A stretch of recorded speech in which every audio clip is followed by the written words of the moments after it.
Et le premier invité de ce 18-20 ce soir est le philosophe Bernard-Henri Lévy. Bonsoir. Bonsoir. Et merci d'être avec nous. Depuis de longues semaines, vous organisez, Bernard-Henri Lévy, une mobilisation internationale pour tenter de sauver Sakineh, cette femme iranienne de 44 ans, condamnée à être lapidée dans son pays.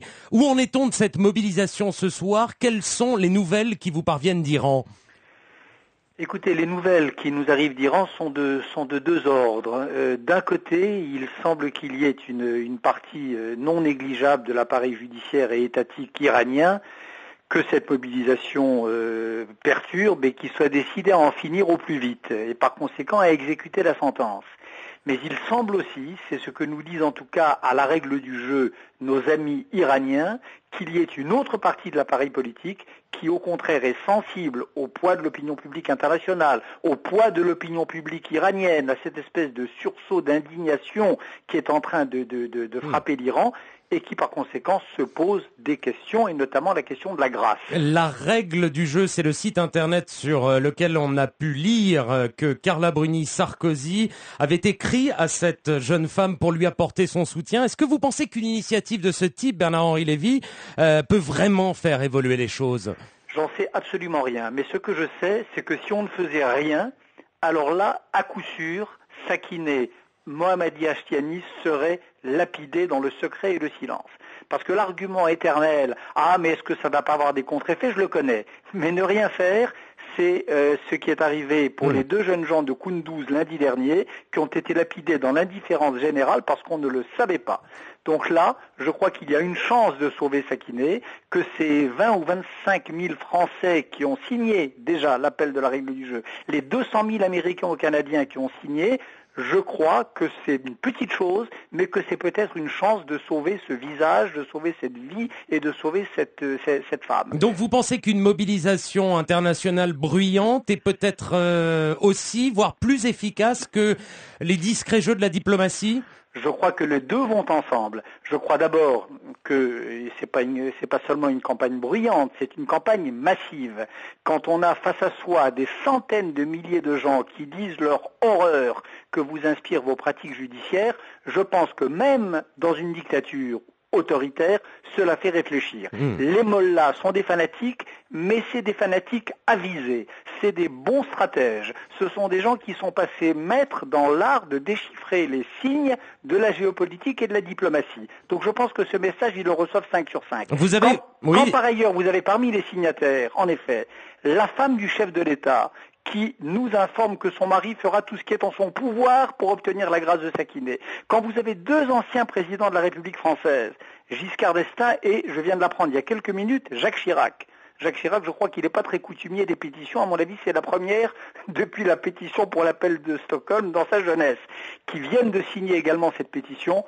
Je pense que c'est un message qui ne peut pas ne pas être reçu. Donc Jacques Chirac vient de signer, c'est ce que vous nous dites. Jacques Chirac vient de signer, il y a quelques minutes, oui, absolument, cette pétition. Comme vous savez, il s'était astreint à une réserve totale, une restriction de parole depuis sa dernière allocution présidentielle du 15 mai 2007. Il vient de rejoindre Simone Veil, Ségolène Royal, Rachida Dati, Patrick Modiano et d'autres dans cette pétition que nous avons lancée à la règle du jeu.org. Je l'ai eu au téléphone et il m'a très solennellement annoncé son désir de rejoindre cette pétition et le fait qu'il la signait. Que vous a promis le président de la République, Nicolas Sarkozy, lorsque vous l'avez rencontré sur ce dossier? Je ne l'ai pas rencontré, je lui ai parlé au téléphone. Ce qu'il m'a dit, c'est qu'il se sentait personnellement requis par cette affaire, qu'il se sentait, comme Jacques Chirac d'ailleurs, c'est à peu près les mêmes mots, bouleversé par le sort de cette femme, parce qu'après tout, une femme condamnée à mort et condamnée à cette mort-là à cause d'une histoire d'amour, c'est quand même pas ordinaire, faut bien en convenir. On n'est pas très loin du crime contre l'humanité même de l'homme. Là, c'est quelque chose d'indigne. Donc, ce que m'a dit Nicolas Sarkozy, c'est qu'il en faisait une affaire personnelle. Après, qu'est-ce que ça veut dire en faire une affaire personnelle? Je n'en sais rien. On verra, Oui. mais je n'exclus pas qu'on ait des surprises dans les jours qui viennent. Des bonnes surprises. Retour en France, Bernard-Henri Lévy. Vous avez durement critiqué le virage sécuritaire pris par l'exécutif. Oui. Ouais, c'était le 4 août 2010, un très long texte publié dans le quotidien Le Monde. Ouais. L'exécutif a répliqué par la voix de Brice Hortefeux sur ces milliardaires de gauche bien pensants qui vivent à Saint-Germain-des-Prés, sur le fait que Saint-Germain-des-Prés n'est pas la France. J'imagine que vous vous êtes senti visé. Écoutez, peu importe qui s'est senti visé, je trouve que ce genre de rengaine et ce genre de petites phrases sont si médiocres qu'elles ne méritent pas de réplique. Ça, vraiment, je le pense très profondément. Monsieur Hortefeux ferait bien de s'occuper vraiment de la sécurité, c'est-à-dire de punir les délinquants, plutôt que de lancer ce genre de petites phrases qui ne sentent pas bon dans le paysage idéologique français. Allez-y plus précisément, Bernard-Henri Lévy, vous dites que ces phrases ne sentent pas bon, elles sentent quoi exactement? Le boulot d'un ministre de l'Intérieur, c'est de faire en sorte que les gens soient en sécurité, c'est pas de s'en prendre à ses adversaires, c'est pas de s'en prendre aux intellectuels et c'est pas de ranimer ces vieilles scies d'un populisme rance qui a une mauvaise histoire dans notre idéologie nationale. Voilà. Et vous pensez, Bernard-Henri Lévy, comme membre des élites, vous pensez que vous êtes coupé du peuple? Écoutez, pour l'instant, germano-pratin ou pas, nous sommes à la règle du jeu, à l'initiative d'une pétition qui est en train de recueillir des dizaines de milliers de signatures. On est à 20 000 pour Sakineh Mohammadi Ashtiani. Moi, c'est ça qui m'intéresse aujourd'hui, c'est qu'on sauve cette femme. Et que de cette femme, à partir du cas de cette femme, lorsqu'elle sera graciée, on pose le problème de la lapidation et des crimes d'honneur dans certaines parties du monde. Ça me semble plus important que ces espèces de querelles absurdes et nauséabondes. Alors, Saint-Germain-des-Prés, peut-être, mais enfin, pour l'instant, c'est de Saint-Germain-des-Prés qu'est parti, en effet, comme vous l'avez signalé tout à l'heure, pour cette pétition internationale. Saint-Germain-des-Prés, c'est Milan Kundera, c'est vous l'avez dit, et d'autres, Jacques Chirac, donc vous nous le disiez à l'instant.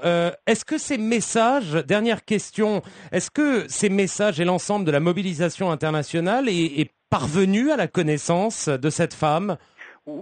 Écoutez, à la connaissance de cette femme, je ne saurais vous le dire, mais ce dont nous nous sommes assurés à la revue, à la règle du jeu, c'est que ces messages sont arrivés à la connaissance de ses enfants et de son nouvel avocat. Et ça, nous en avons la certitude avant de lancer cette pétition sur la règle du jeu.org. Nous nous sommes assurés d'un système de relais à travers des blogs, à travers des sites internet fermés, mais néanmoins réouverts, parce que vous savez, Internet est plus intelligent et a plus d'imagination que les mollahs, qui permettent à ces messages d'arriver à destination. Le message d'Isabelle Adjani, par exemple, je peux vous dire qu'il est arrivé à destination, c'est-à-dire à l'attention de la fille de Sakineh, et qu'elle en a été émue aux larmes.